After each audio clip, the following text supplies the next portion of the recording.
Thanks for joining us. I'm Phil Ponce. With less than a week until the primary election, the Democratic race for governor is a juggernaut of activity. Endorsements and contributions are still rolling in, and candidates are no doubt thinking about both how they'd take on a Republican opponent in November and what they'll do next if they don't make the cut on Tuesday. But Tuesday is still days away, and the campaign is far from over. Joining us for their final candidate forum in the order they appear on the ballot are JB Pritzker. He's a businessman and venture capitalist who helped create the tech incubator 1871. Chris Kennedy, former president of the Merchandise Mart and former chair of the University of Illinois Board of Trustees.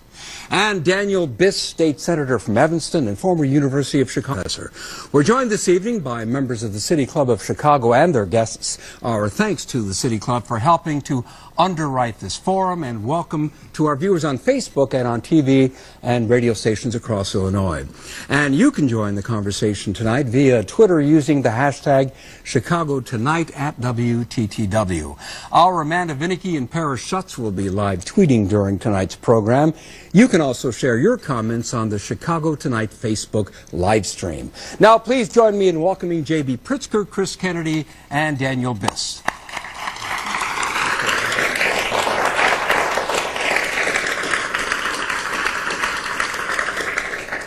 JB Pritzker, this morning the Tribune published a detailed story about the trusts and companies you either hold or are connected with overseas.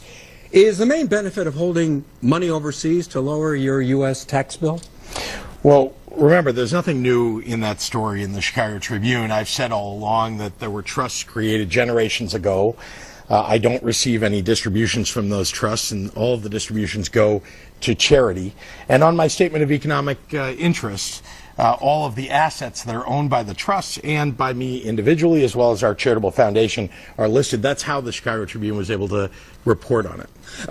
You make a distinction between trusts and companies because the Tribune reports that at least 11 offshore companies with ties to you or your family members have been set up in the past 10 years. And previously, you said that your offshore holdings were set up by your grandfather decades ago. Was that a lie? No, in fact, I have no control over those trusts, the entities that are created. Just like all trusts, they make investments, and so they were created by the people who control those trusts. And yes, remember, those trusts are focused on charitable giving, and so any distributions that are made go entirely to charity. There are two categories of holdings overseas connected with you according to the Tribune. The trusts, which you may be alluding to now, and the companies, because the Tribune says at least 11 companies connected with you or family members have been set up within the past 10 years. Is that right? Not set up by me, no, not at all. Not set up by you? Do you have any connection with them in terms of financial interests? Do you have financial interests connected with those 11 companies, at least 11 companies, the Tribune says have been set up in the past 10 years? No, those trusts are dedicated to charitable giving. And the companies underlying, I guess the trustees and the trusts created those companies in order to make investments. That's what trusts do. And so, whatever distributions get made go to charity. So you're saying that there's no connection between the companies that the Tribune alluded to and the trusts? Well, in my statement of economic interest, every underlying asset is listed. And so, as they, say in the Tribune, in fact, those assets are, you can look at the statement of economic interest and you can see what we're looking for, remember, in those statements, is conflicts of interest. And so when you list every single asset, it's known to the public if you have any conflicts.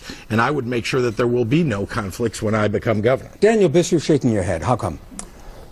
Well, we just heard this unbelievable mess of word salad that said nothing in an effort to distract us from what we learned by reading the Tribune this morning, which is that JB Pritzker set up companies offshore, probably to avoid taxes, and spent the entire last year lying about it. Come on, guys. That's just not true. Donald Trump is the president. Do we want this as the Democratic nominee for governor?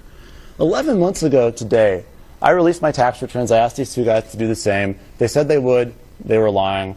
Now we know part of what JB Pritzker's been hiding. I'm scared to know what the rest is, but we better find out before we go to vote on Tuesday. Chris Kennedy, your reaction to JB Pritzker's statements? This is what I'd say. I think this forum is part of the election process in the state of Illinois. And that election process is sort of like a job interview. were interviewing for a job to be the next governor of the state of Illinois, to work for the people of Illinois, to work for the voters of Illinois. I've hired a lot of people, and I can tell you just one piece of advice to the voters of the state. You should never hire someone who lies to you during a job interview. If they'll lie to you to get the job, they'll lie to you to keep the job, and you do not want a liar as the governor of the state of Illinois trying to keep that job. JB Pritzker, are you lying? Yeah, may I respond to that? Thank you. Please do. Let me say this, that, you know, both of my opponents are on the attack. We're in the last 5 days of a campaign. It's clear they're behind, and this is how they intend to run the rest of the campaign. In fact, they've been running it this way all along, quite negatively. The truth is that I'm trying to run a campaign about issues, and for the entire campaign, all the way up until January, we were all about issues in this campaign. And then, who went on the attack? Bruce Rauner and Daniel Biss and Chris Kennedy. They went up on the air first. And I think it's important to note that for people, that these attacks are an avoidance of their own records. They need to answer for their records, their voting records, and their record of either failed accomplishment or just utter outright failure. Let's stay with the Tribune report just a bit longer, because you talk about the importance of disclosure so that one can assess whether or not one has conflicts of interest. One of the offshore companies that the Tribune reports you're connected to is Moreau Capital Holding, which wants to buy city land to offer duck boat tours. And according to a city filing, you own all the stock in that company. Is that correct? No.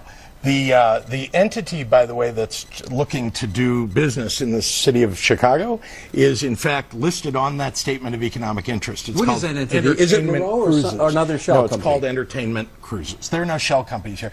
Entertainment Cruises is the name of the company. It's the company that operates boats on Navy Pier and does other, seaworthy ventures. That's the entity, and it's listed right there on the statement of economic interest. I just want to make sure I understand you, and I don't mean to overstate the case, but what you're saying is that these 11 companies are what?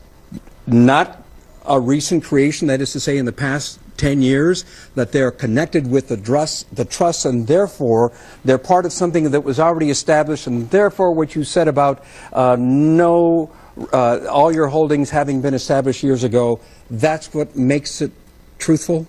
Phil, those entities were not created by me. They were created by trusts that I do not control, trusts that are entirely dedicated to charitable giving. All right, let's Chris Kennedy. Let's return to that notion about who's going negative. And the truth is, JB Pritzker is spending millions of dollars, $500,000, maybe $250,000, $500,000 a day going after either Senator Biss or me. And the truth is, when you can't win by telling the truth about yourself in a competition, sometimes you have to try to tell lies about your competitors in order to win, and that's exactly what he's doing. These two went on the attack on television and on radio. Excuse me. Let's look for a quick second what's happening here, because I think it's really important that we just articulate this. We are in this unique moment in America with massive income inequality, a failed billionaire president, a failed billionaire governor, and we're trying to decide what kind of model of politics the Democratic Party should believe in. And you have here two options of two guys who want to just spend millions of dollars and try to buy an election. And look, JB spent $63 million so far, and it's not working, and I get that must be extremely upsetting. You can't get out of the 30s spending $63 million of your own money, and so you're trying to pummel everybody else. Maybe it'll work, maybe it won't, but what I'm offering is a different vision of politics. A middle-class progressive is going to organize people to win next Tuesday, and then organize people to get excited to turn out and vote and beat Bruce Rauner. You've campaigned as a middle-class candidate, looking out after the interests of the middle class, and have been critical of your opponents for their wealth. Can somebody be wealthy and be a good Democrat? Absolutely. Absolutely. I'm critical of my opponents who are trying to buy the election. I'm critical of a vision of democracy that says, whoa, Bruce Rauner's got so much money, so the only thing we could do as Democrats to succeed is to find an even wealthier person to spend even more money. I think that is taking our party down a dangerous, dangerous path. We should have elections, not auctions. Last point on the Tribune article. Chris Kennedy, you're also named in the Tribune investigation as having money offshore. Are other taxpayers picking up part of your tab? Absolutely not. The Tribune identified a company that sounds like one of JB's tax avoidance companies that I have an investment in. But that company that I have an investment in that has a similar name files in the United States every year, files with the IRS. I pay both federal income tax and state income tax. What he's done is he's avoided paying taxes in the United States. That means that all of us, it's not that the cost of government went down. Every taxpayer in the United States now pays more in income tax because he paid less. Every filer in Illinois pays more income tax in the state of Illinois because he paid less. Just like all of us who pay property taxes in Cook County pay more because he paid less through this property tax cheat. And that's his model for making money. But the JB Pritzker, excuse me, is that we don't. Sure, JB Pritzker, go ahead. Daniel Biss, I'll get back to you in a second. JB, go ahead. First of all, again, in the Statement of Economic Interest, all the assets are being reported.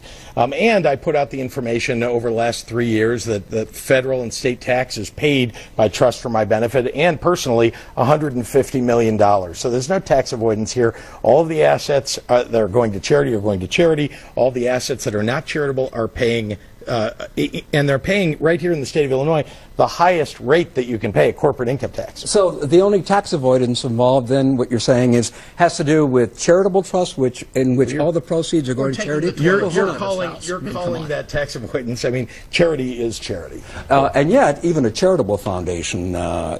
Even charities, if a charity is taking an income, normally would be subject to taxes, would it not? No? No. If you give to a charity. Let me just quickly, though, if I could, Phil. I appreciate, Chris, that you're saying that JB has been involved in tax avoidance. I have my own suspicions, too, but the truth is we don't really know. We don't know because he won't release his tax returns. You're right. We know that when he rips the toilets out of his house to get a multi-$100,000 tax break, the rest of us in Cook County all pay more. That's true, just like when you use politically connected property tax attorneys to decrease the Wolf Point and Merchandise Mart property tax bill, the rest of us pay more. But when it comes to these offshore tax avoidance strategies, we have no idea, which is why throughout all of 2016, all Democrats were saying, dude, Donald Trump should release his tax returns. And now here we are in 2018, and 2 of the 3 leading candidates for governor on the Democratic side won't do it. It's just not okay. Chris Kennedy, in terms of tax returns, you just relieved the cover pages on 1 year of taxes. Why didn't you release more than that? I identified every trust that I benefit from. I identified every holding that I own. Any conflict that I might have is listed in that disclosure form. I went beyond what the law required, and while Mr. Biss tries to make an issue of that, the fact is I've gone further than others, and I've shown every entity that might pose a conflict of interest.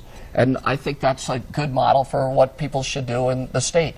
What we don't know is what Mr. Pritzker is hiding, and that's a big issue for all of us. How about that, JB Pritzker? A lack of transparency? An expert quoted in the Tribune article this morning said there are 2 reasons to set up trusts or companies overseas. Number 1 is to avoid tax. Number 2 is to make things complicated in terms of figuring out who's doing what. Well, I remind you that these trusts were set up generations ago. They were not set up by me, and that they're dedicated entirely to charity. Again, trusts and companies recently connected to you or your family members. But I did not set up those companies. I did not set up those trusts. They're trying to reach back, years and years, decades and decades, and it's just not correct. It's not accurate. Let's move on. There was a nationwide student walkout today, Daniel Biss. You've expressed support for gun control legislation, but how will you convince gun owners, particularly gun owners downstate, that you are not going to gut their, quote, Second Amendment rights? I was proud to participate in the walkout today out of the Senate chamber to the outside of the state capitol, and we had a good day in the legislature today passing 3 common sense gun safety bills out of the Senate. And I think that shows the answer to your question, Phil. We are seeing a change in this country.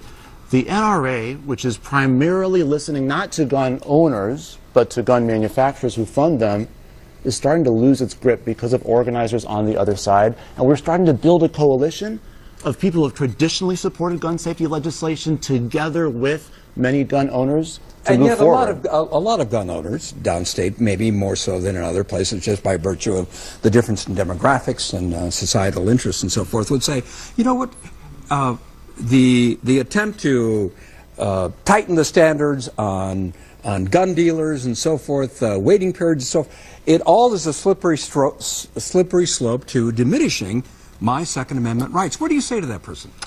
What I say to that person is, let's look at the bills we're passing. Let's look at the ideas we're debating, and let's have an honest conversation. And there will be some disagreements, by the way. Not everyone agrees about everything. But the scaremongering tactics of the NRA that have persuaded gun owners, who in fact are often supportive of common sense gun safety legislation, to somehow oppose candidates who support those good bills, are starting to weaken. I'm going to keep on fighting to weaken the NRA. I've got a lifetime F rating from them, which is one of the few Fs that I'm proud of in my life. And the good news is that more and more people across the state are also pleased with that F rating.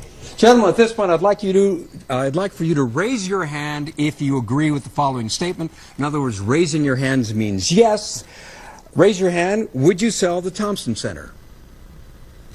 1 out of 3. Would you support raising the gas tax to pay for infrastructure?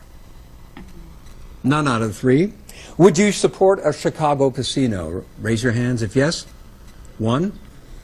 Would you support the bill to eliminate daylight savings time in Illinois? Do I get to sleep later, or do I have to get up early? If you'd asked me the day before yesterday, it's a different story. Okay, I see not a lot of support for that one. Raise your hand. Would you close Chicago State University? No. Oh my God. Oh, I see someone sitting on their hands. Yeah. Let's go to a viewer question. This one is from Marjorie Benson, and she asks, currently, Illinois does not tax Social Security and retirement income. Should it, Chris Kennedy? Absolutely not. The average retiree in the state of Illinois makes about $18,000 a year. We should go after people who make $18,000 a year to balance our budget. We should close the loophole that allows internet sellers to sell into our communities without paying their fair share of sales taxes. We should go after people who claim to live in another state but continue to work in Illinois, make money here, and don't pay their fair share of income tax. The state of New York does that. They collect billions of dollars. The state of Colorado is going after the internet sellers, and they'll collect billions of dollars. Let's go after those people who don't even live in this state, or mooching off of us, or cheating on the taxes, and then we can balance our budget without going after people who make $18,000 a year. Now, I'm going to tell this to you, JB. You've been running ads saying that I'm in favor of taxing retirement income. It's not true. I posted it on my website. I've gone to forum after forum, Q&A after Q&A. Look at me in the eyes. I want to let you know I'm not for that. Please stop running those lies. Well, you've got a different position today than you've had during this campaign. Nope. Because you, yes, you, several times have said you are open to retirement taxation. And so that's just a fact. If you've changed your position, that's fine. That's good, because I am opposed to retirement taxation. So you'll take those ads down. Is that what you're saying now that you have clarity from me? Have you changed your position? Face-to-face clarity right now. Have you changed your position I've told you what my position is. as a result of the ad going up? That is not what you want in a governor. The same thing a guy for like Senator that Biss. who can lie to get a job is going to lie to keep it. Dan, So you don't in want fact, it. said these he two was guys open to retirement taxation as well. I'm not. Let these two guys Yes. let these two guys yell at each other about each other's taxes all we want. That's fun. Here's the bottom line. I'm against taxing the retirement income of middle-class people like myself. But JB Pritzker should pay a retirement income tax. And because he's scared of having to do that, he's lying about my position. Daniel, may I say, that's not what retirement income tax is. We need a progressive income tax in the state so that wealthy people pay more and we protect the middle class and those striving to get there, lower their overall tax bill. But retirement income tax is about pensions and 401ks and Social Security. I don't think we should be taxing those. You know, one of the questions raised today, I don't mean to circle around to the Tribune article today, but the assertion is that with all your overseas holdings, trust companies, however you call them, and if they are being sheltered for tax purposes, is it hypocritical to call for a graduated income tax, a progressive income tax, whereby other people who have some means would be subject to higher taxes when you in fact might be sheltering some of your taxes? Well, that's not accurate. The fact is that paying taxes here, federal, state taxes, the highest state rate you can pay in the state of Illinois for all the assets that are held in trust for my benefit that I have any involvement with that are taxable. Including the companies, because I'm still hazy about that. Yes, including the companies, but remember those that companies overseas are currently paying state and federal taxes? You're talking about the the overseas trusts, when the reality is those are dedicated to charity. Any distributions that come from those go to charitable organizations. What we're talking about here are companies in the United States, companies when they make an income, they pay an income tax, and here in Illinois, those trusts pay at the highest rate, as do they pay federal income taxes. So let me yeah, I do. This is just exposing the fraud that is the JB Pritzker campaign for governor. You've been running since you realized that it was popular when I said it on a progressive income tax, and now we've learned that you've been avoiding taxes in any way possible. And I think the question that we ought to be asking ourselves is not, do we need a progressive income tax? Every candidate now in March of 2018 says that. The question is, who's going to do it? The two guys who've been benefiting from our broken system for decades, or the person who's been fighting for progressive taxation in the legislature? Daniel Biss, some people will say that your voting record undermines your assertion that you're representing the middle class. You voted for tax breaks for corporations, a measure to reduce pension benefits for state employees. You voted to cut Medicaid health spending for the poor. What do you say? Well, I'll say I'm proud of my record in the legislature. And on things like pensions, I've talked openly about how I got into the legislature and tried to tackle a difficult problem and didn't get it right in 2013. By the way, after JB Pritzker was attacking me for not voting for pension changes back in 2011, I've talked about how I fell for a false choice and learned from that, and how that's informed my continued efforts to solve that problem in the right way, which I think is what a leader does. But I've been fighting in the legislature for 7 years to lift up the lives of ordinary people in Illinois, fighting to expand health care successfully, fighting to pass the toughest student loan bill of rights in the country here in Illinois, fighting for a retirement savings bill that's changing retirement security across the country, giving millions of people in Illinois a shot at a dignified retirement. I'm the only person on this stage, number one, who's grappled with those difficult choices that face someone in politics, and number two, with the record of passing progressive laws. Oh, please, come on. He spent 7 years down there. 7 years down there. He fell for Springfield. That's what he's just said. I fell for Springfield, and now he wants us to send him back as the governor of the state. He couldn't stand up for what was right. The Democrats had a supermajority in the state Senate, a supermajority in the state House, controlled the governor's mansion at the same time while he was there, and did nothing to fix the funding for our schools, did nothing to bring about a progressive income tax in our state. He's part of a failed system, and it's time we bring change to the future of Illinois to fund our schools properly. And yet both you and JB Pritzker, neither one of you has held elected public office. Is it presumptuous of you, in large part, one could say, because of your financial assets, are going for the top office in the state without having spent time in the saddle? I'd put up my track record against anybody. I ran the Merchandise Mart, one of the great economic engines of the world. I ran 90 trade shows a year in 30 different vertical markets with 10,000 exhibiting companies.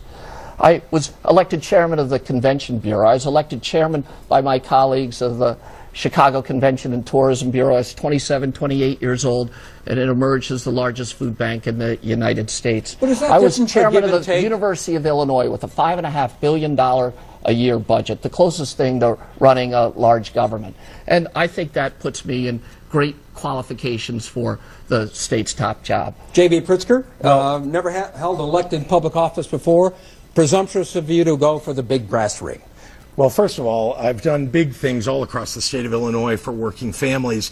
And it's not J.B. Pritzker writing a check. It's J.B. Pritzker getting policies passed in Springfield and Washington, D.C. on behalf of our most at-risk kids to make sure they get quality preschool and quality child care. 230 kids in low-income school districts getting school breakfast, kids who otherwise wouldn't get school breakfast, creating thousands and thousands of jobs through the creation of 1871, the small business incubator here in Chicago. And I think it's hypocritical of Chris Kennedy, who was the chairman of the University of Illinois, when he raised tuition five times, and caused in-state students to leave the state after a 30% rise almost in tuition, and African-American enrollment going down 17%. So that's the kind of public service that he's done. I ran the Human Rights Commission. If you're saying that the board of the University of Illinois, while I was chairman of the board, which was majority minority, you're telling me Francis Carroll, sitting back there, teamed up with Jim Montgomery and Rick Estrada and Carlos Tortolero and Judge Patricia Holmes and got together to try to find a way to push minorities out of the University of Illinois. you vote That's for the most tuition increase absurd 5 thing I've times? ever heard. Did During you? that period, we put $100 million aside for scholarship money, and we're proud that today half the kids that attend the U of I benefit from those scholarships. The reason minority enrollment declined at the University of Illinois, JB, was something called the Great Recession. And I understand with your $3 billion, you may not have been aware that during that time period, this country went through an economic collapse where millions of people lost their homes, millions of people lost their jobs, millions of people lost their ability to send their kids to college, and that's what drove attendance at the During University that of same Illinois. time period, Dan Biss so listen, voted while with these- Republicans to garnish people's wages who are struggling to pay their student loans.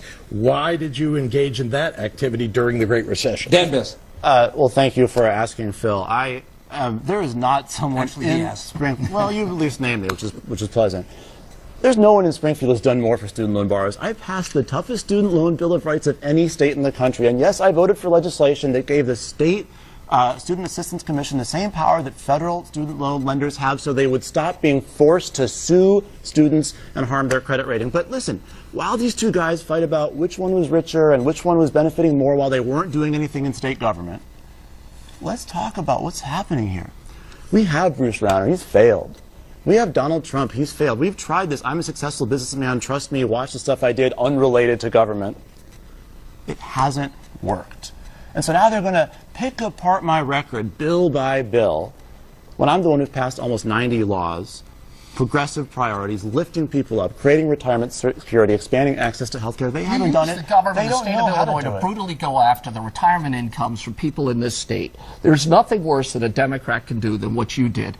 And I'm sorry, I'm not going to sit here and listen to you go on about your great record when you went after the most vulnerable people in the state and you were proud of it, and then turn around and said that, oh, I fell for Springfield. I'm sorry, Daniel, that's disqualifying. Quick response, Daniel Biss. Well, JB recently put out a video of Chris talking about how he supported that effort, and JB was funding a much more extreme group years before. So JB the truth Pritzker. the truth of the matter is that pensions are a promise.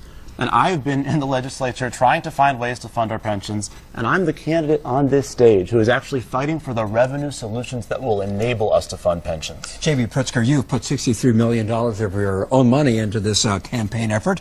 If you lose, how much money will you pledge to spend to defeat Governor Rauner? You know, I've supported Democrats my whole life. I've been a Democrat my whole life. My parents were Democrats.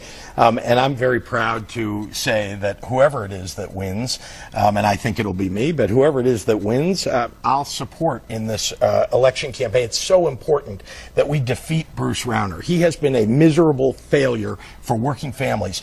No health care, no job creation, no education funding. Bruce Rauner's got to go. Speaking of Governor Rauner, has he He didn't done... answer the question, did he? how much? Well, you said you'd continue to support the This is Democratic. coming from Daniel, who has accepted $350,000 from people who do business with the state just in the last few weeks, people who gave money to Bruce Rauner, hundreds of thousands of dollars from Springfield insiders, including Mike Madigan, in order to get elected in the first place, voted for Mike Madigan for Speaker. This is Daniel, who is putting forward a record saying that he wants to be a middle-class governor, but you haven't stood up for the middle-class pensions. You've taken money away from neighborhood public schools to give it to charter schools. I mean, you're not who you say you are. So listen, I'm not going to sit here and be lectured on who's a progressive by the guy who's storing money offshore to avoid taxes and profiting off the Dakota Access Pipeline. I'm not going to sit Let me here. lecture you. I'm not, well, we can talk later.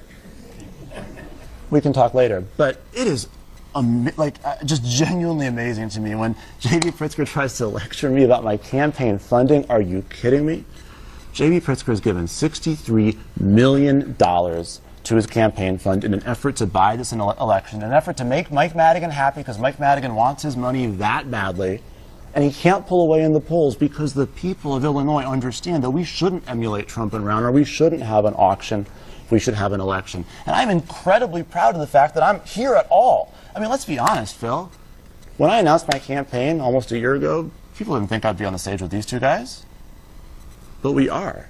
Because tens of thousands of people... Let's move it along. Gentlemen, let's move it along. Tens of thousands of people have stepped up to make us have a chance in a race because the people of Illinois are hungry for a middle-class progressive.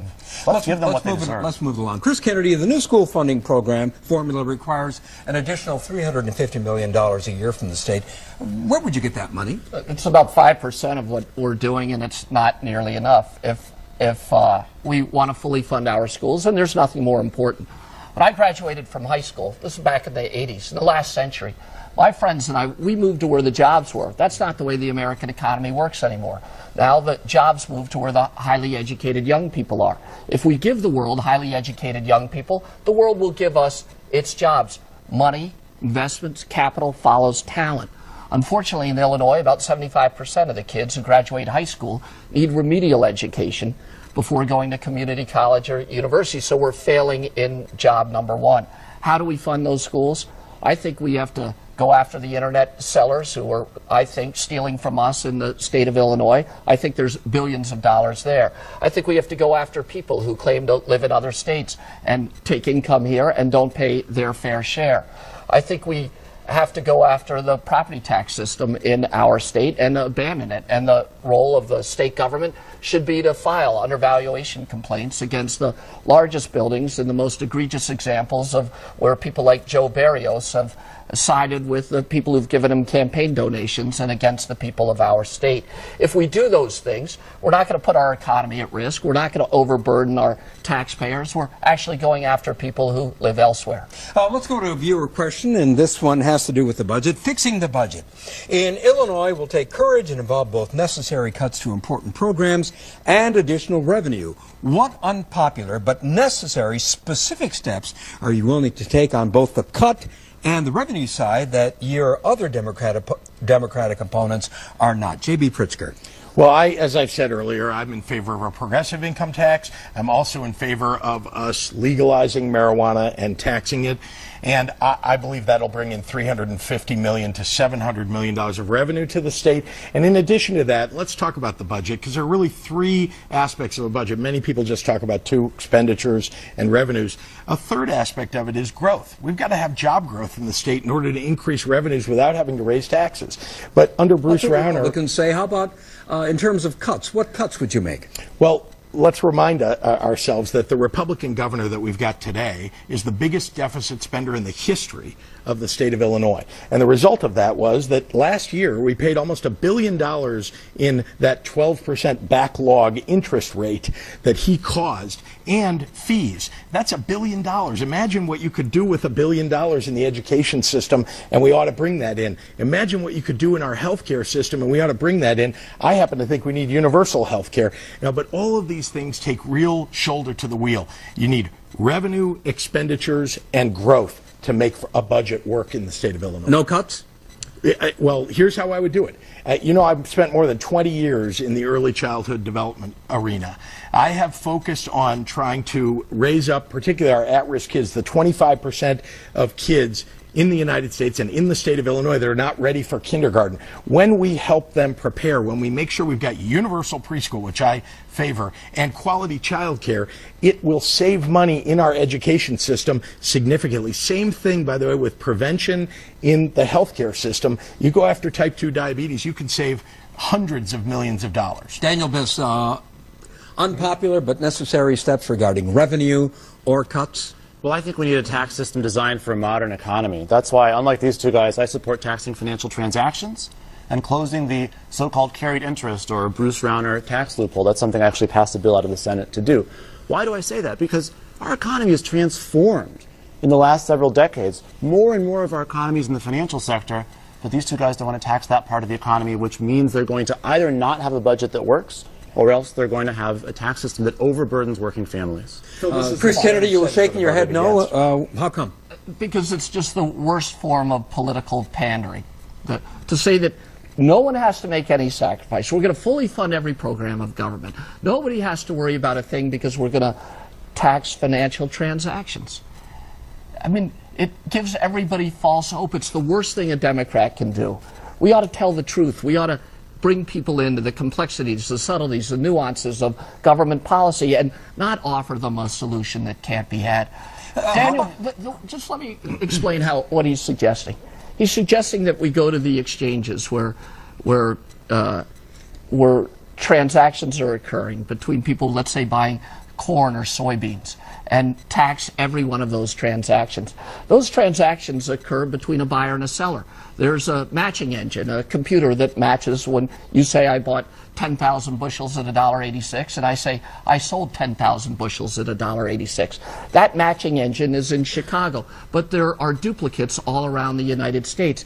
If he tries to tax that on LaSalle Street or Wacker Drive, where it's more properly located, those exchanges will simply use the one that they have located in Atlanta or Wyoming and say the transaction occurred there, which is technically true, and we will not be able to derive any new economic revenue for the state of Illinois. He's promising something he can't deliver, which is political pandering. And worse than that, 3-4 years ago, he passed a bill which he supported, aimed at a single company, the Chicago Mercantile Exchange, to lower their taxes. He gave them the tax break he now says he wants, as a progressive, to take away. And as Mr. Pritzker has said, you don't know who Daniel is. Not today, not then. How about that, Daniel Biss? Because a long diatribe there, and I do find it sort of amazing but that. Wouldn't those businesses simply leave if a financial transaction tax was imposed? Yes. And also, wouldn't federal law be required to be changed in order for what you say, for what you're proposing to take place? No, I don't believe it would. But let me just point out that Chris has now twice, on two totally different topics, accused me of doing the worst possible thing a Democrat can do. So at least one of those must have been at worst the second worst thing a Democrat could do. But anyhow, listen, I take that concern seriously. I take the concern of the exchanges moving seriously. I take the impacts of our tax decisions seriously, which is why we got to sit down and figure out how to do it as other countries have, as New York City did in the past. It is not an impossible thing. But what these two guys are telling you, two guys who are experts in helping the wealthy avoid taxes, that it's impossible, we shouldn't even try. What they're telling you in March of 2018, 10 months before either one would even become governor, is that they're taking revenue options entirely off the table. And then they're calling me irresponsible when they're the ones taking revenue options off the table. Come on, let's figure out how to solve it, given that that's where our economy has gone. Let's not consign ourselves to a tax system built for an economy we just don't have anymore. Gentlemen, let's go to another round of raise your hands if you agree questions. Number one, and this was alluded to just a little bit ago by Mr. Kennedy, should Joe Barrios be reelected as Cook County Assessor? Raise your hands if you believe yes. I'm not revealing who I voted for or who I'm supporting in that race, because I don't think we should be getting involved in Democratic primaries. We're running one ourselves. Oh my gosh. If you can't take a position on whether Joe Barrios should be reelected, a guy who's maintaining a system that's a de facto violation of the 1964 Civil Rights Act, if you can't show Chris, you got the millions courage, of dollars of tax breaks from the tax assessor of Cook County to take a position on that race, you shouldn't be the governor of the state of Illinois. The truth of you the matter have no is way that to you've got millions of lead dollars the of tax Democratic Party or the state of Illinois. Okay, let's take it around. Let's move on. Please raise your hand. Your head hurts. Oh, guys. Oh, please. We can let these two guys keep on fighting until 8 o'clock about who's scammed the property tax system worse. Or we can pick someone who hasn't scammed the property tax system, who's got legislation to fix it. 7 years in Springfield and never figured out that the property tax system was a scam. That's Spent really, 7 years not trying to change Okay, let's go back to hand raising, more of please. that? Would you sign a bill creating an elected school board in Chicago? Raise your hand if you agree. All three of you, all right? Should Mike Madigan step down as head of the state Democratic Party? Raise your hand if you think he should. I think he should step back during the period during which their investigations into sexual harassment are going on. That's what I believe that there needs to be a complete independent investigation of him, his office, the Democratic Party of Illinois, so we can determine who the perpetrators are in these sexual harassment allegations. It took too long for him to identify the problem, to go after it, and now we need that independent investigation. We ought to hold him responsible if, in fact, he's either a perpetrator or allowed this to go on. Related question. Raise your hand if you think Mike Madigan should lose his position as House Speaker. Raise your hand if you think yes. I think that's been called into real question. I think that the Democratic members of the House need to give that a tough look. But I will tell you, as a member of the Democratic Party, he's lost my confidence in his ability to lead our party. I mean, there ought to be term limits, and he ought to be termed out. But he helped Dan Biss get elected. There ought to be term limits on that role, and he should be termed out. That's what I believe. But remember, Dan Biss voted for Mike Madigan for Speaker, accepted his money in order to get elected, and has been ran the super PAC that Mike Madigan set up in 2016. It seems to me, once again, you don't know who Dan Biss really is. So this is a really, Dan Biss, hold on. This is a really important attack that I cannot let go unaddressed because it is bananas. This is not another speech, please. Please. How long do I have, Chris? I don't know, but you've taken so much. Dan Biss, there are reports that you're actually working to oust Mike Madigan as state party chair. If that fails and you're elected governor, are you concerned that he'll block your agenda, that the working relationship would be non-existent? I'll get to that in a second, but I want to address JB's point. I'm a Democrat, and that means that I work with Democrats in general elections. I worked with Democrats against Donald Trump and against Bruce Rauner, and in my own general elections, like I'm going to work with every single Democrat when I'm the nominee in 2018 to defeat Bruce Rauner. Of course I do. JB doesn't get that because he wasn't sure in 2012 if he was going to vote for Barack Obama for re-election. He didn't even know if he was going to vote for Barack Obama for re-election until he saw who won the Republican nomination. The question isn't, are you a Democrat who works with Democrats in general elections? The question is, what wing of the party are you from? There's the Madigan-Pritzker wing of the party, and there's the independent progressive wing of the party, and I have always been a firm member of the independent progressive wing of the party, which is why I'm supported by progressive groups in this primary. The only person on the stage who voted for Mike Madigan is saying that. What is your relationship with Mike Madigan, JB Pritzker? How would you describe it? You know what? He's the chairman of the Democratic Party. That's the relationship. I'm a candidate for governor, and as Dan Biss has said, in a general election, as Democrats, we'll all end up running together. Chris Kennedy, you had a confused expression on your face. The complexity of all of this is that you have the Speaker, Mike Madigan, who basically is veto authority on any legislation going through both houses because it has to pass both. He takes that role and he becomes chairman of the party. Those roles were always separate while I've been in Illinois. Now they're combined in a single individual. From that place, he helps choose the head of the Democratic Party of Cook County, Joe Berrios.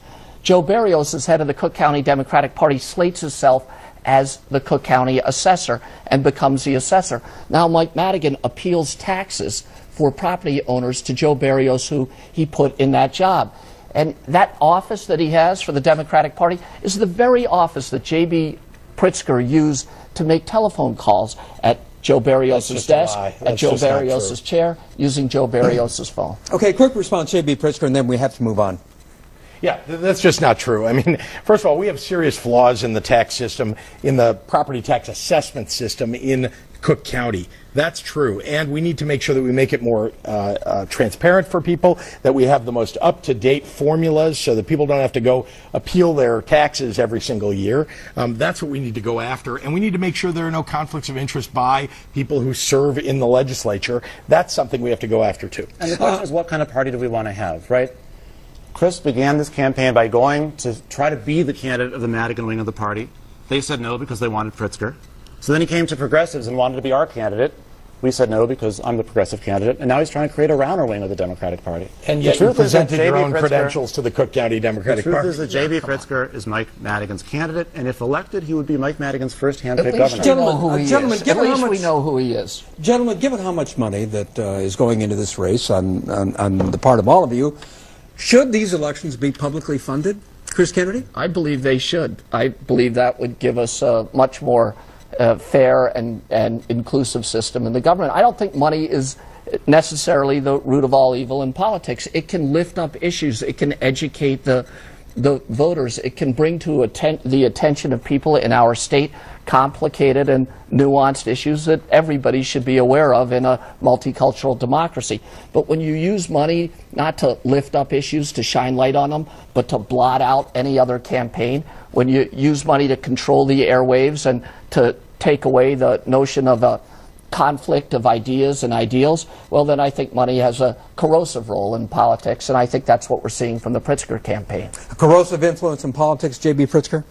Well, I think there should be matching contributions. That was your question. But let's face it, let's look back to December of 2016 when Bruce Rauner wrote a check for $50 million into his own campaign account and then accepted tens of millions of dollars from the Koch brothers right-wing network. And you know what their agenda is.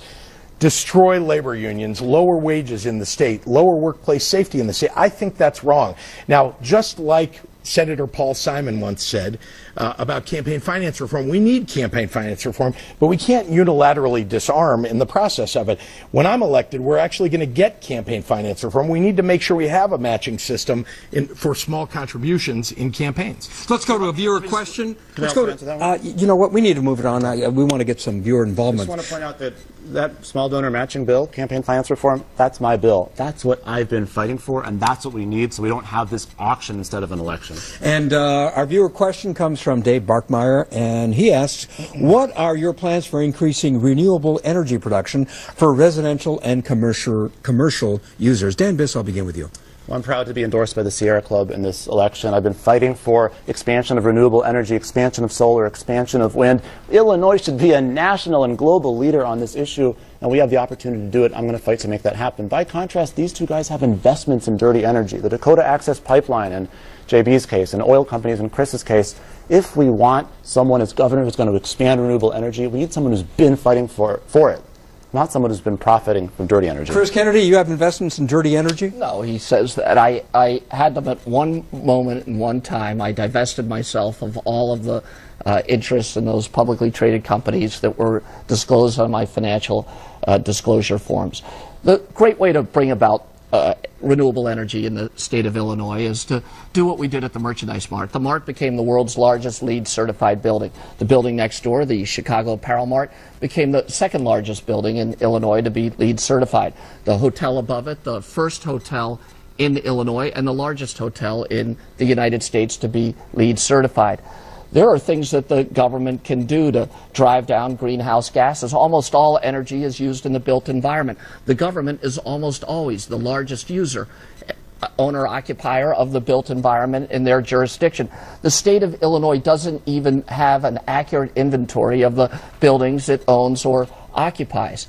Whatever they are, we should put the state government on a track to be fully sustainable by 2025 and the entire state on fully sustainable energy sources by 2045. I think we can do that. JB Pritzker, how about it? Renewable energy for commercial and residential structures? We need to move to 100% clean energy use in the state of Illinois. And the way to do that is to begin, as I did, to help support the creation of businesses in the state of Illinois. The Clean Energy Trust, something that I supported from its very beginning, helping people start companies that are focused on clean energy development. Remember, here in the state, we have a very important, at Argonne National Laboratory, a very important research facility focused on battery technology. That's critical if we want to make sure that we're getting 100% clean energy in the state, and it's also creating jobs in the state. And we've got to do that. As you move away from fossil fuels, people are being displaced from their jobs. We missed out. Iowa took the opportunity to put windmills in and has done very well doing that. We need to get there. We need to make sure that the people who've lost their jobs over years in the coal industry, for example, are beneficiaries of our move to 100% clean energy. Here's another related question from a viewer. What are your plans to protect Lake Michigan and various rivers from pollution and changing weather patterns, flooding, etc.? Are the current standards regarding water quality adequate? Chris Kennedy, I'll begin with you. I think there's a lot that we can do to protect the greatest resource, natural resource that we have in the state of Illinois, which I believe is Lake Michigan. We can protect Lake Michigan, we can protect our network of rivers and streams and our wild areas as well. All of those are under attack by decisions in the Trump administration to defund the thousands of independent not-for-profit organizations that surround all of the Great Lakes. I think if you look at what they're doing in Indiana, where they've created a bilateral relationship with Canada to protect the Great Lakes, that's the leadership that a governor should show. And Governor Rauner has been silent around protecting the Great Lakes.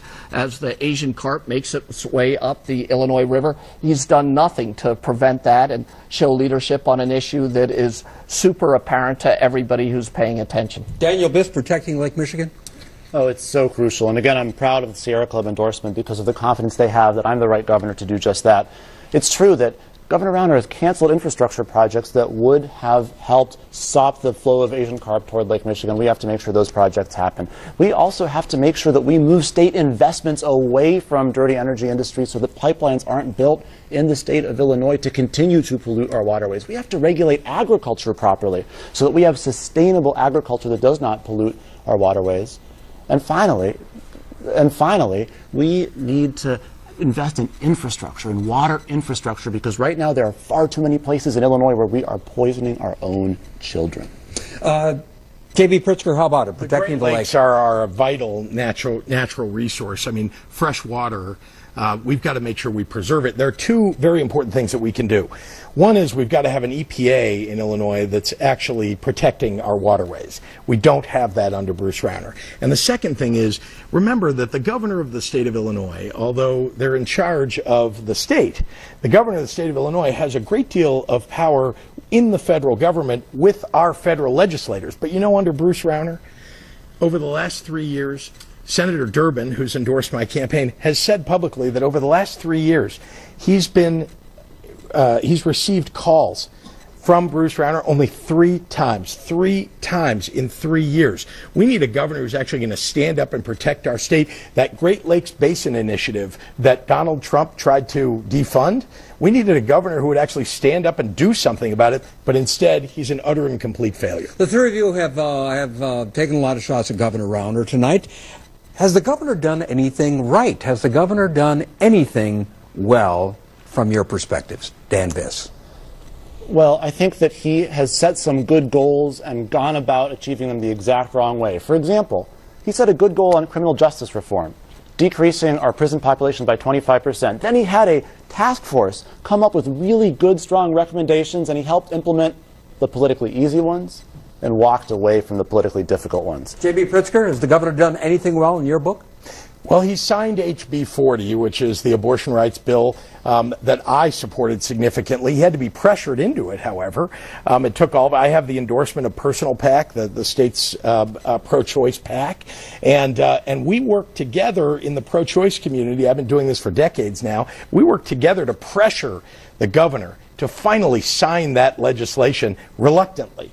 But I have to say, that was the right thing to do. Chris Kennedy. And I'd have to say the protection of people's right to choose in the state of Illinois stands out as maybe the singular thing that Governor Rauner has done that is admirable. But there's so much that he's done that he is today, I think, the worst sitting governor in all of the United States and the worst governor ever to govern Illinois, including those governors who have gone to jail. He's worse than all of them. Gentlemen, we're almost out of time, and I'd like to ask a personal question of each of you, and that is, give me an example of a formative experience in your life. JB Pritzker, beginning with you.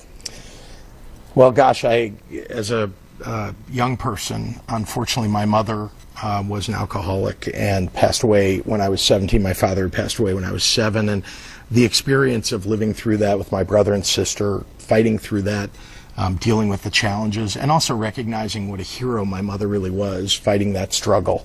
That's extraordinarily formative to me because, honestly, one of the very reasons that I'm engaged in public service is because my mother, too, was engaged in public service, and I watched her struggle with addiction. And I don't want others to have to go through that, and I want to live up to her values, the things that she set for us about fighting for social and economic justice, equality, and inclusion. Chris Kennedy. I mean, I'd say my story is similar to Mr. Pritzker's, and I think that's unfortunate, and that a society like ours produces these outcomes. And I think about my father's death at an early age, and I know that the bullet that kills the father wounds the child. And I understand what that was like to grow up in a chaotic environment when I was trying to process that. But more dramatically, I guess, I saw siblings struggle with it as well, and I lost one brother to drug addiction, another was addicted to heroin for a decade, and I saw the ravishing effects of untreated mental illness. And I think somewhere in all of that there's empathy that comes from people who are not going to be able to make it on their own, and we have a role as a big family and as a government to reach out to folks who are suffering. Daniel Biss. You know, I'm incredibly just happy that my wife Karen is here, and I think back to the day, April 1st, 2005, that we met in the Austin, Texas airport, and it changed my life completely. And Karen has taught me so much about a few things, but the most important thing she's taught me about is that when you see something wrong in the world, it doesn't matter if it looks big, it doesn't matter if it looks intimidating, it doesn't matter if it looks like it's just too much. You have to do what you can to try to make it better. And every day in my life, I carry that lesson with me, and I just feel so lucky for what happened on April 1st, 2005. Gentlemen, thank you. JB Pritzker, Chris Kennedy, Daniel Biss, and our thanks again to the City Club of Chicago for helping underwrite tonight's forum. Thanks also to our audience here tonight on WTTW, WTTW.com, Twitter, Facebook, and YouTube, and to the candidates, JB Pritzker, Chris Kennedy, and Daniel Biss. And we will be back to wrap things up right after this. Chicago Tonight is made possible in part by the City Club of Chicago. Smart people may disagree about what makes a great city. But part of what makes Chicago great is that we don't have to agree. To run a city like ours, a lot of issues come up. The City Club of Chicago is a place to debate those issues and hear from the men and women who shape the policies, lead the industries, and tell the stories that define our city. For the free and open exchange of ideas, the City Club of Chicago. And that is our show for this Wednesday night. Don't forget to stay connected with us by signing up for our daily e-alert, and please join us tomorrow night live at 7. We hear from 3 Democrats vying to replace Luis Gutierrez in Congress, and why Illinois House Speaker Mike Madigan is at war with some progressive members of his own party. Now, for all of us here at Chicago Tonight, I'm Phil Ponce, and I thank you for watching. Good night.